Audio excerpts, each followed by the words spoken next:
What I will, DJ on the mag, what coming in with another one. We went to locals with old Jess boy here. You already know who he is. And we managed to actually top the event, which is absolutely fantastic because it just makes me happy to play in Jess how I like playing Jess. Nice old school classic, all the fun stuff. So in this video, I'm just going to go over my list again, my overall thoughts and takes of the ratios and so forth, and any changes that I would do for the foreseeable. So if this is a video for you, then stick around and enjoy. And if you're new to the channel, like what you see, make sure you subscribe and hit the notification bell. But further ado, I think it's time to play my shit. Digital gate open.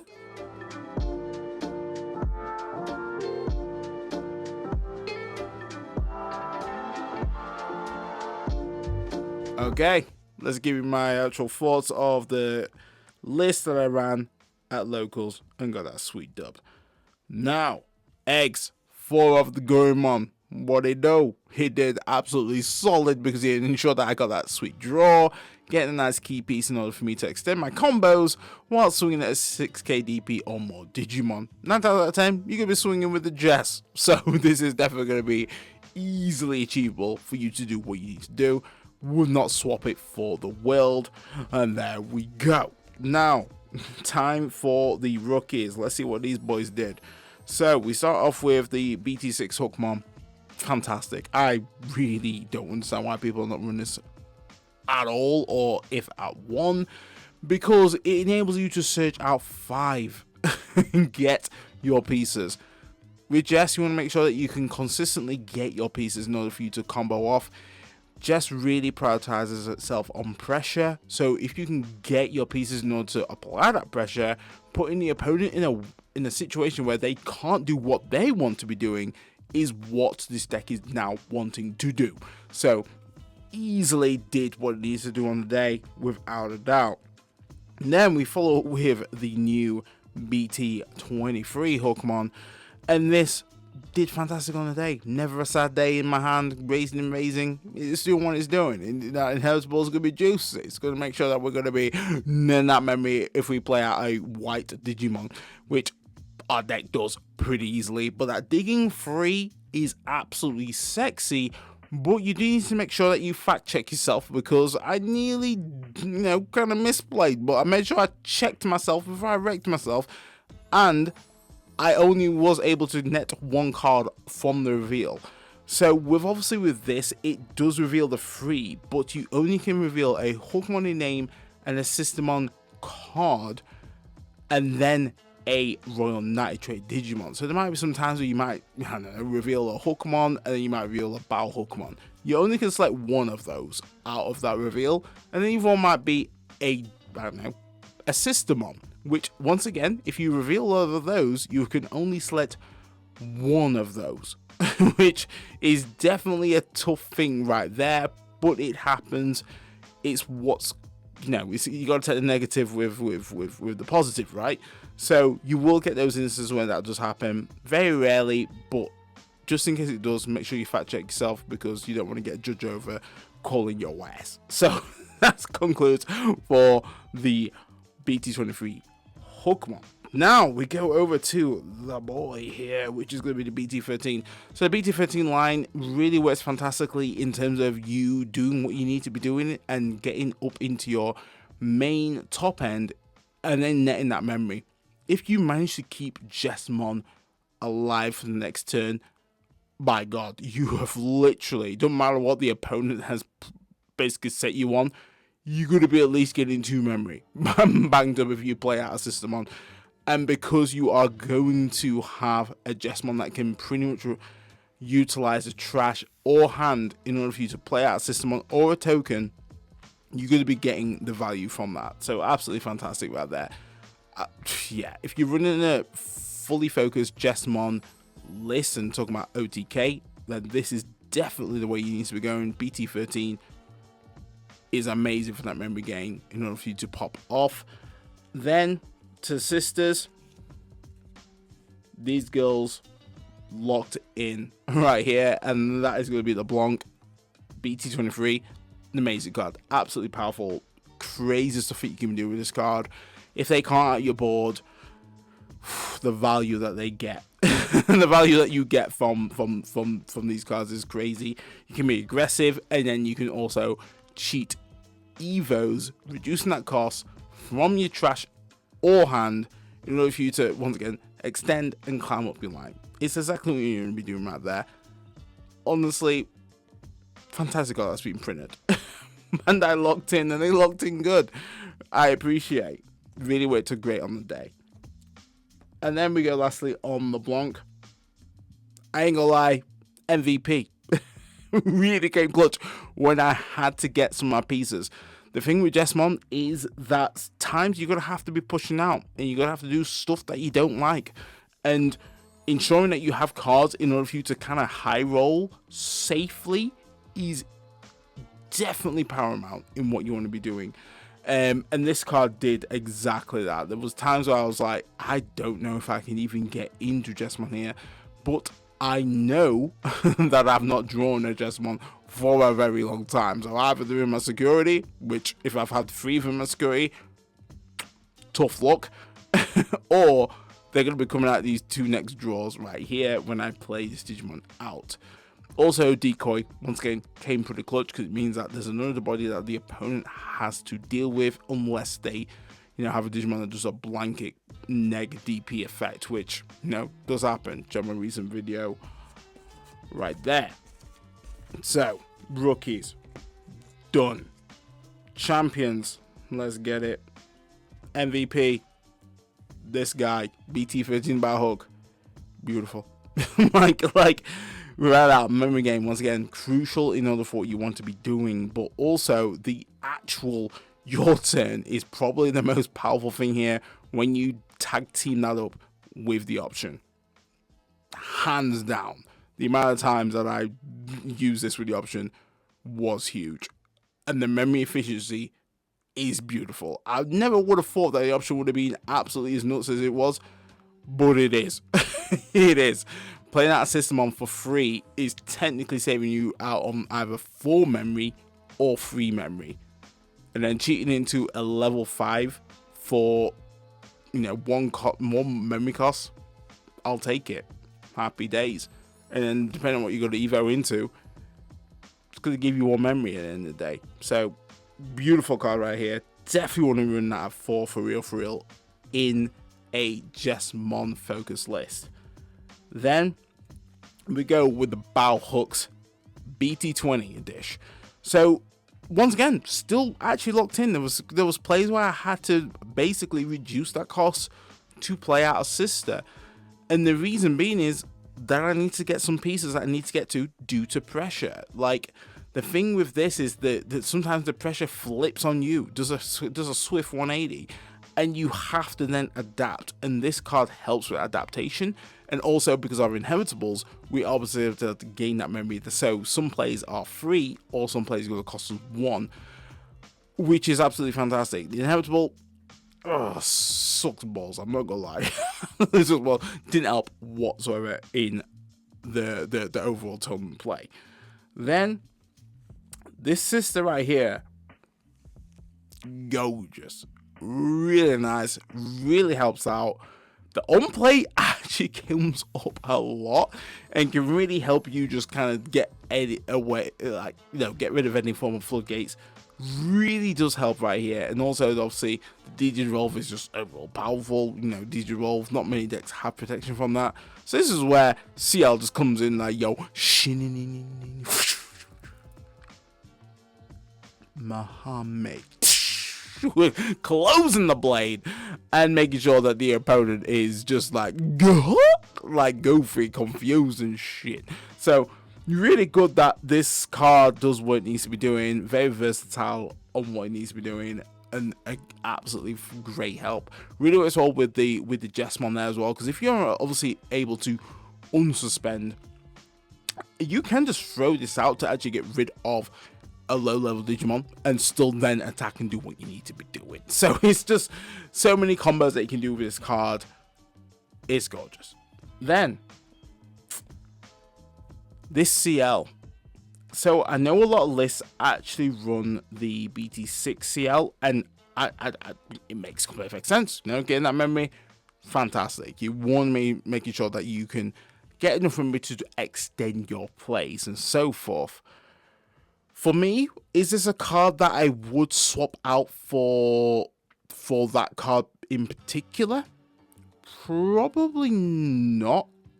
Only because that this card is once again, a bit of a high roller card and can also help you unbrick. Like, the thing with Jesmon, this list, I can't confidently say that you will not brick. There was some awful hands that I did have in Mulligan, and I hate mulliganing because when you mulligan with a deck that could potentially walk into another one, you're like, please God, do not dish me out another boop, because I'm gonna lose my boop, boop, boop, boop, boop, boop. You're gonna be swearing all up in that locals. So this actually really helps out in regards for you to unbreak. It combos really well with the option in order for you to further just extend and feel a bit more comfortable with what you want to be doing in terms of your plays. Sets up your trash really beautifully, and the reboot comes very clutch because it means that you don't necessarily have to suspend your sisters in order for you to use alliance. There was a match where effectively I did have another Hookmon line, raising up, and I used the Hookmon line to actually suspend to get that alliance to just build up a little bit more DP in order to deal with the threat that I had in front of me. And then this sister is able to give them reboot, which then restored them, meaning that this sister could be effectively still online, which is fantastic. So you've got that sister that can block, you've got the token that can block as well. It works quite nicely. I think in terms of just having this just to dig a little bit deeper when you are wanting to effectively pop off does help out quite massively, especially if you want to set stuff in trash there as well. It's making sure that you are proactive in terms of your push kind of combos, whilst still being, utilizing the effect of, having reboot and so forth. So it just gives you a bit more options, being the main thing. But I do understand why you would switch that for either an awakened version. Stopping them from suspending is fantastic. But I've built this list to make sure that when I am pushing out and doing that damage, I'm making sure that I am going for game, or making sure that I'm going for a play where it makes the opponent think, how do I deal with this board? Can I deal with this board? If I can't, I'm going to have to try and defend somehow. And does the opponent have the outfit? Which, from my perspective, then, most likely I have, because I want to put them in that position if I wasn't pressured. So, champions done. Let's go over to now the ultimates. Ultimates. Blam. So we go with the 4 of the BT20 Savior. So I'm so happy that I bumped this up to 4 because it's strong with the new support and really helps out in terms of what you want to be doing and how you want to just ending the games quite quickly. Just deleting Digimon 5k DB, it goes huge. Alliance goes strong. It means that your Jesmon's going to be doing minimum, if you have this in stack, 3 checks. Easy work. Works fantastically with your top end as well. So you can get additional checks in. You can do 5 checks if you wanted to, depending on how you built your board. Boom, this boy's got you covered right here.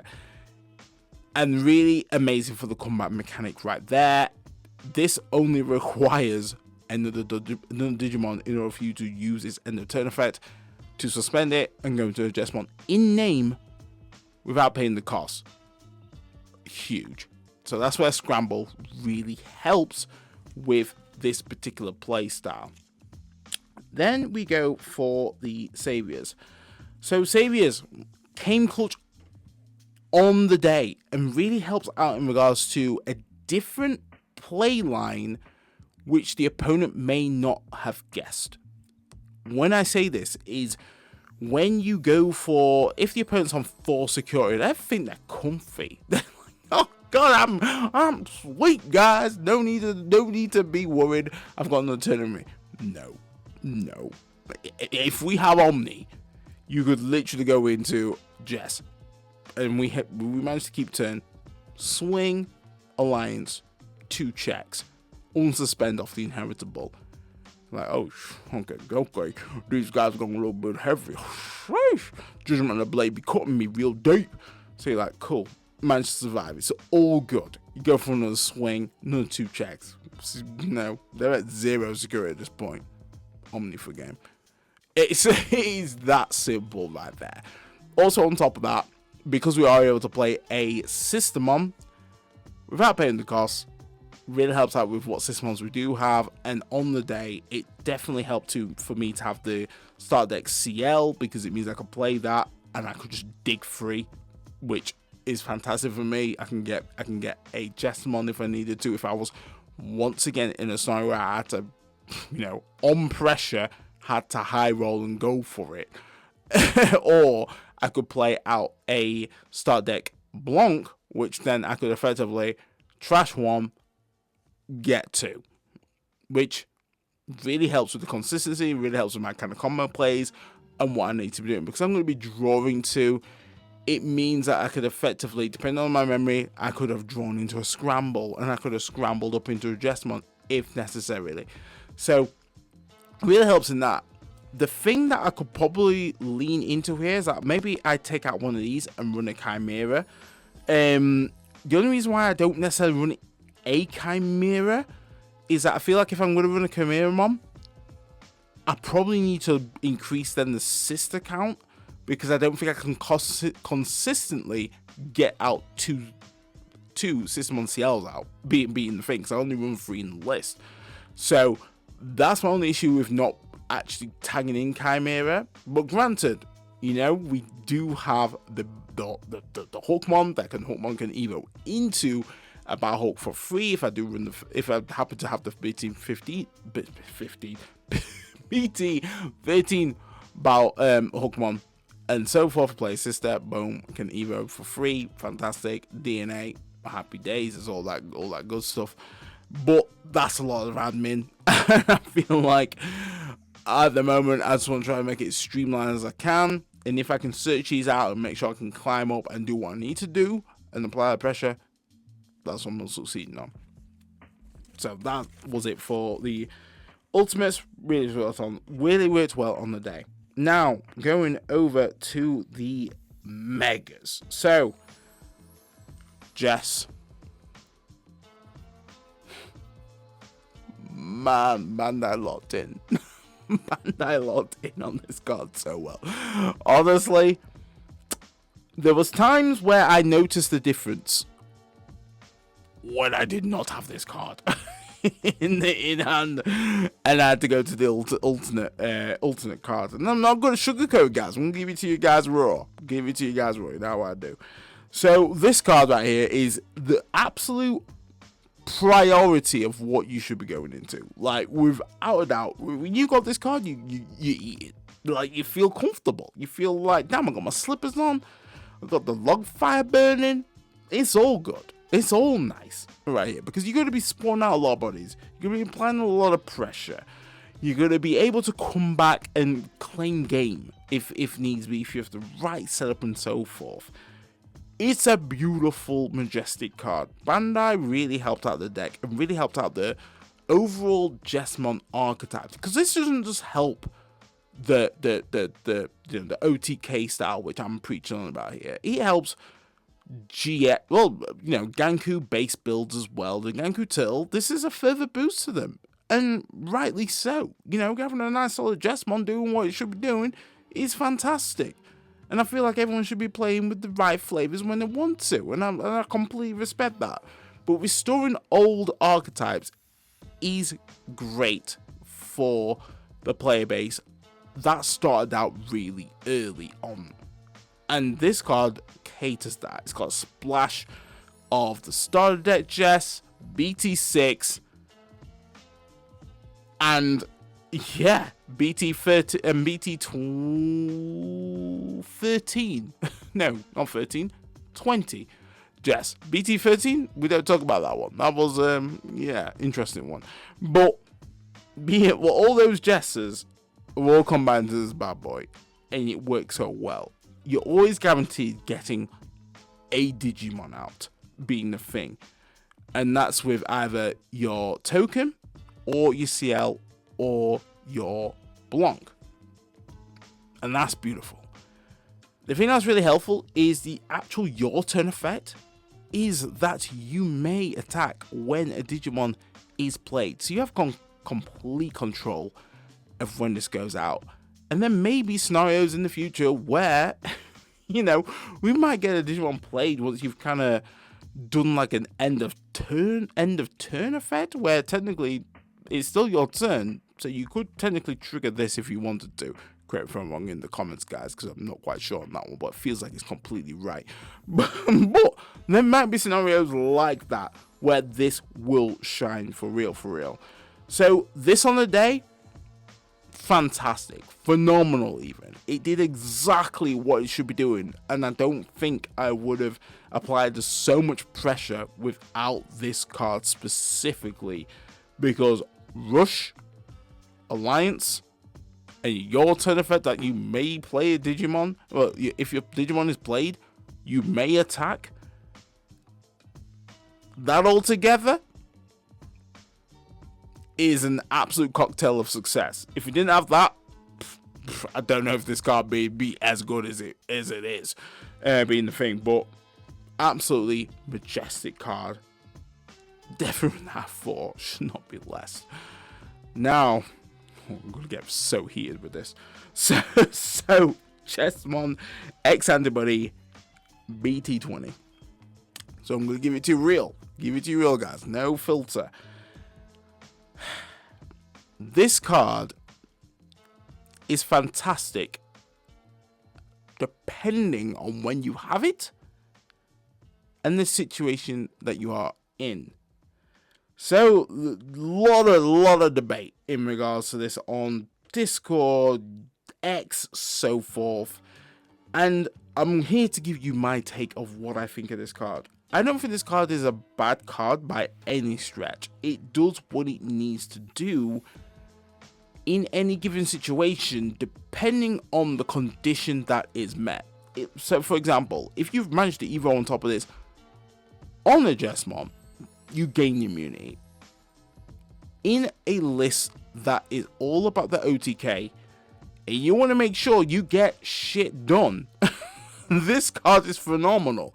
Yes, it is your turn, but you should have the dinner done. Like, you should be absolutely rice and peas, everything cleaned up off your plate. Man, it looking so clean that they put it straight into the cupboard instead of the dishwasher. That's how clean that should be done with. If there is scenarios that you go into this without doing that, it doesn't feel great because it doesn't pass over to the opponent's turn, and that's why it sucks. And I will happily admit, sucks balls in those situations. But as a player and as a user, you should know when this application is right to use. being the main thing. It's inevitable. Once again, can come up. But its main application, it shouldn't have to come up, because you should be folding up the mat and you're chalking up the results on Bandai app. It should be done. So the application, when you are using this, using it to win and make sure you're securing the win when you go into your top end is crucial. Though, on the day, there was scenarios where, unfortunately, this boy wasn't on shift, and I had to go into this without this. And that's when it sucked balls. That's when it wasn't great. That's when BT10 Jess X Antibody would have been beautiful, because I'd be able to get a Sistermon out, or to be able to Evo for the cost of 0, which is always great, and then able to pierce and clear borders and so forth. And that's when those situations where that card really shines above this. And I will happily say so. I will legit happily say so, for real, for real. But in this particular list, the reason why this really helps out is because you are going to be versing into those matchups where they will potentially have an ace. And if you can make sure that you can secure the kill, because this deck is about pressure, then this does exactly what it needs to be doing in order to do that. Being the thing. It is also a great target if you want to, if you happen to blast Evo into GX, blam, touch under, and you're able to get the inheritable that you're able to, attack unsuspended, you have Pierce, it's all gravy. But as I mentioned before, not necessarily the main thing that you should be going for at all. It should be you going for this play right here and going to finish the dinner. So this boy, how did this boy do? Let me tell you, about to give this boy a certificate. He absolutely came in and did what he had to do. He finished up, and this is what this brother is trying to do for this whole sequence of you making sure that you are absolutely claiming that dub, is because Omni X is just a very stupid card to be printed. It has the bot deck potential. Bot deck is a fantastic way of removing stuff because not many decks can kind of negate that. Obviously, we got rocks that are pretty meta right now. Fragment can't deal with that whatsoever. Fragment, nah, don't matter. This boy's bottom decking your ass, which is fantastic. Just attacking while suspending is great because we have the BT20 Savior, which as long as it's a Royal Knight, it gets Alliance. If you got another buddy out, you can push that damage out as well. Not necessarily recommended because 9 times out of 10 you're gonna be passing them a lot of memory in order for you to get that off. And depending on what you've suspended, if it was a blocker, let's just say if it was CL, you don't want to necessarily suspend that because it means that then your blocker is now offline, being unfortunate. But regardless, if you really want to push damage, this card is the card. If you want to finish game, this card is certainly the card because this Omni X can't, basically BT10 GX can't do what this card does. It can push a lot of damage and so forth, but it gives the opponent an opportunity to deal with your board. This makes sure that the game is done, and that's what you need to be doing. Then the one-off GX, speaking of the devil, how did this boy do? This boy did absolutely fantastic and exactly what he should be doing. It's not a card that you should be going into by any stretch, but if you happen to just kind of finish turn on this and you kind of like, damn, I couldn't finish the dinner. Got a knife and fork. I'm enjoying that nice bread, but I just went out for a little bit of water, and it's the opponent's turn. and that's when you kind of thinking, well, am I going to survive? And how can the opponent answer it, or what they're going to be doing? Having an ace target is fantastic for us because it just means like whatever they're going to be doing, you could potentially ace. But use this with caution. Got to be at the right time when you are using this. Otherwise, like any ace, got to overflow costs. You got to pay your taxes, right? five tax ain't great. Opponent can run with it. So got to be vigilant on that. Use it with caution. Not an absolute must. Do I want to go completely free on this? Probably not. The reason being is because I saw this card every game at locals, like without a doubt. This card was in my hand. It was either in my hand or in my trash. And because we do have that Blanc Tech and Evo from trash or hand, it wasn't a problem getting into this. Not an issue whatsoever. This needs to be in hand in order for me to blast. Does come up quite clutch. Came up against that Masty, really helped out, and maybe claim game. So that is it for the megas. So options is an interesting one. So Sistermon trainings, what I now think to them after, full tournament play going on. So, amazing card. Really good. There was times though, I kid you not, that I was clotted with this boy. I'm like, goddamn, sis, this was Sister Act 3 up in this boob? Like, where's the script? I'm like, damn, where's my part? Because I kid you not, like, there was definitely one game where, and it was a game I actually lost. It was against Mazda, and I literally had 4 of these in my hand, and it was good setting up. Man, I set up. For real. But when I was forced to push out, I was like, I got nothing, chief. I got nothing for this combo right here. It would go so hard, but I've got nothing going on. But when it was, in the other matches, it came up beautifully. Like, passing 2 and just drawing 1 is great. You re-choke the choke play that the opponent may have gave to you, which is beautiful. Enable you to, play Sistermon out for free. Sistermons go hard. We have a full palette of Sistermons that can do so many things in order for us to gain memory, draw, delete, Digivolve.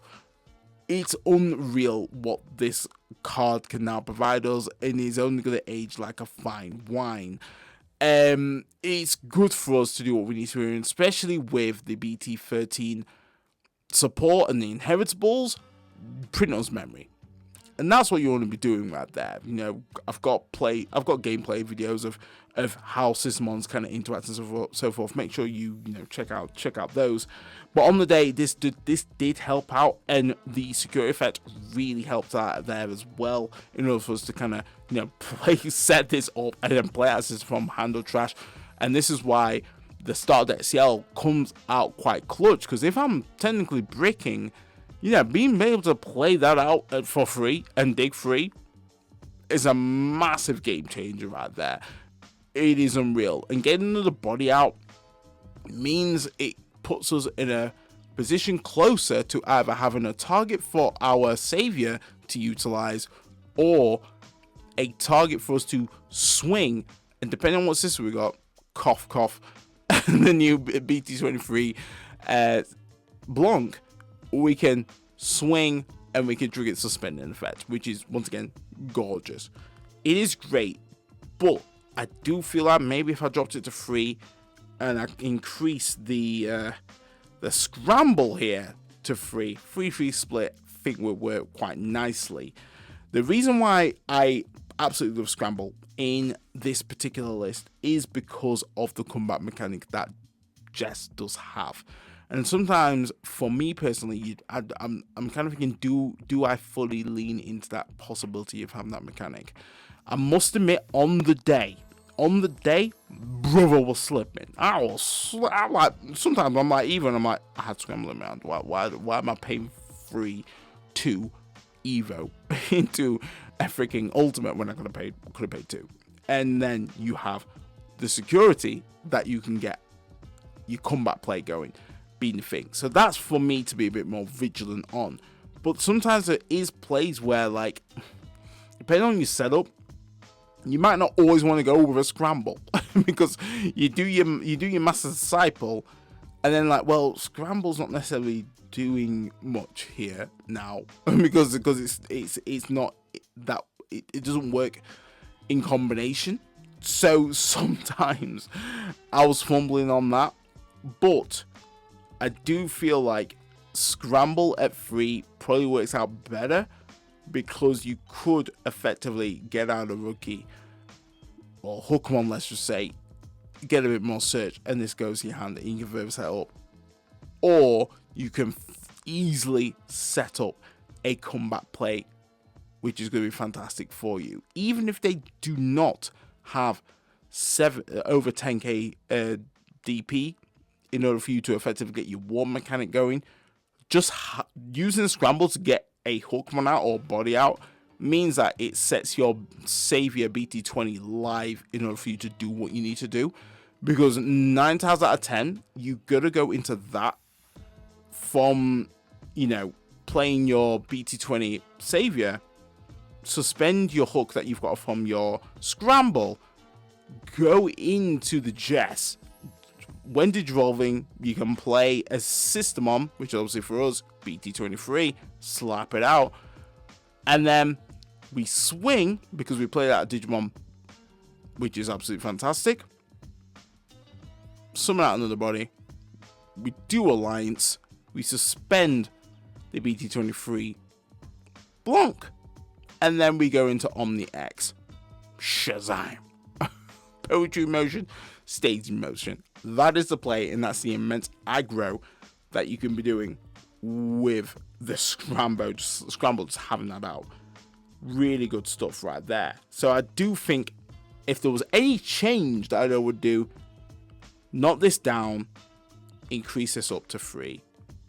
Though, caveat, having these in your hand does help, because it means that we can further set up and further dig a little bit deeper. We can't necessarily do anything with Scramble. Like if I'm struggling, this is not helping my game state. Yeah, first Scramble for 2, pass.